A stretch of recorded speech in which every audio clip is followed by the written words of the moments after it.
Hey guys, this is Hell Hades. This is a Raid Shadow Legends video.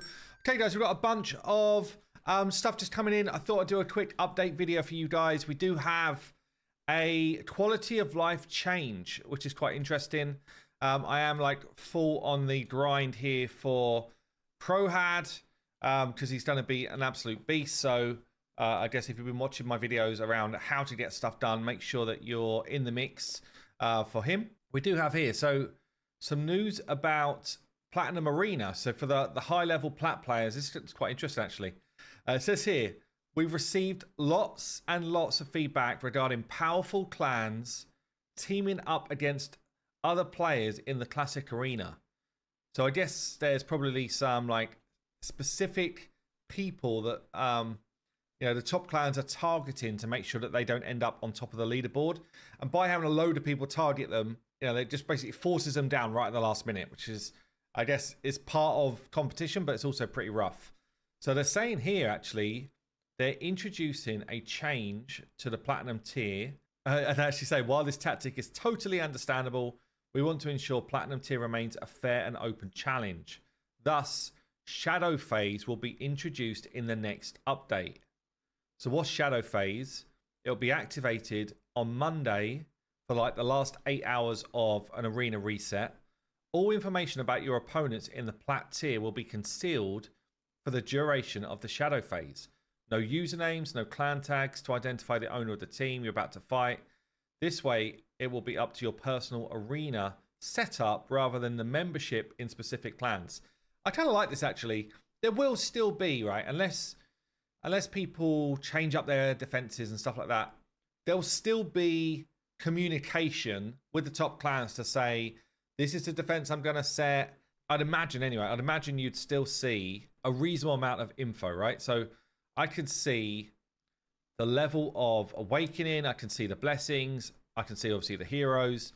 There's still a good amount of information on this screen, even without a name and stuff there. The real top clans, you know, like the top 5 players that are really pushing for #1 in plat, I think they'll still share some info. So, and I actually think, you know, it encourages those top players to be on comms and, you know, super actively trying to win rather than just saying, right, what's the clan tag? So quite interesting, actually. But I don't mind it. It's a good change. Right. And then the other thing we've got here is a bunch of summoning events. So we are in the mix of the fusion, which means that these summoning events are actually a little bit more interesting because we're almost definitely going to be pulling shards, right? So we've got the Summon Rush coming up this weekend. During the Summon Rush, there's going to be some progressive chance events. Again, pretty much for most players, this just means who are you going to select as the times 15 reward.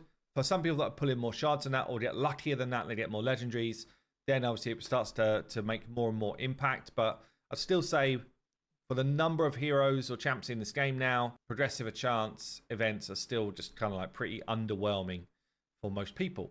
What we got going on then? So in terms of epics for Friday through the weekend, we've got Godseeker in the mix, one of the best revivers. This is a reviver pool, by the way. So Godseeker, really good reviving epic. So she's in the mix. We've got Rectordraff, who I think probably goes down as one of the most selected champions to be in some sort of event or a freebie path or get me on a promo code or whatever. Like Rectordraff, though, still very, very strong.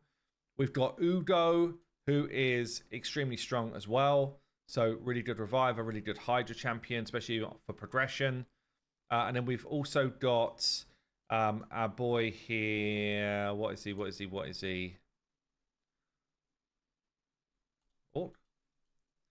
Tagore, who was actually part of the free-to-play series this year. Pretty decent. Again, good revive, some speed up and stuff. So the epics are all good, like progression style. Oh, actually, there's one more as well. Who is Asala, who's got one of the best revives in the game for an epic, actually. All the team with high health and good turn meter plus buffs. So yeah, 5 good epics in the mix. Let's talk about the legendaries then. I mean, the Voids are pretty damn strong. They're all strong. These are all really good champs, actually. So we've got ourselves Elva with that speed up, block buffs, you know, cleanse, revive, heals. Really, really good, you know, keep you moving, help your clan bosses type of champ. Really good for Doom Tower bosses as well. We've got Glaciad, who I do not have, who is actually really strong as well. So he's got the revive, he's got accuracy and defense, he's got increased attack as well. Perfect Veils as well. One of the few champs in the game with the perfect Veils for Hydra, which is cool. Who else have we got here? We've got the Liz. Really, really annoyingly strong reviver defensively. So once you start getting some buffs on you, he's basically, is passive here? Yeah, reduces the damage from skills when you've got buffs up to 25%. It's a really, really strong ability, especially when you pair it with the strengthen that he's able to put out as well. So he's super annoying in arena, but generally a really good hard carry for you as well. Actually an old fusion, this guy.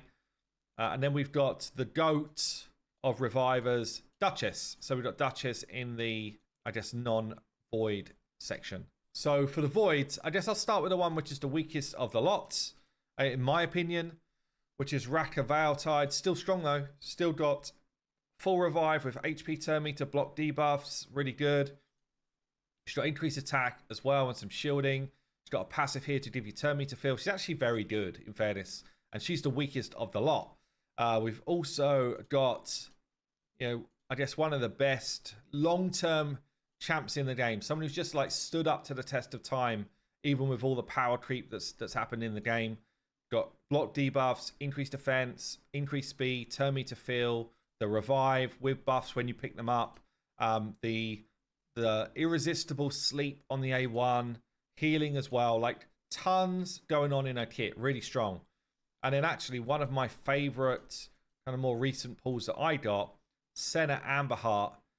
I think she's brilliant. Like she's so good in Chimera, she's so good in Hydra. She's got loads of turn meter push because of this passive here.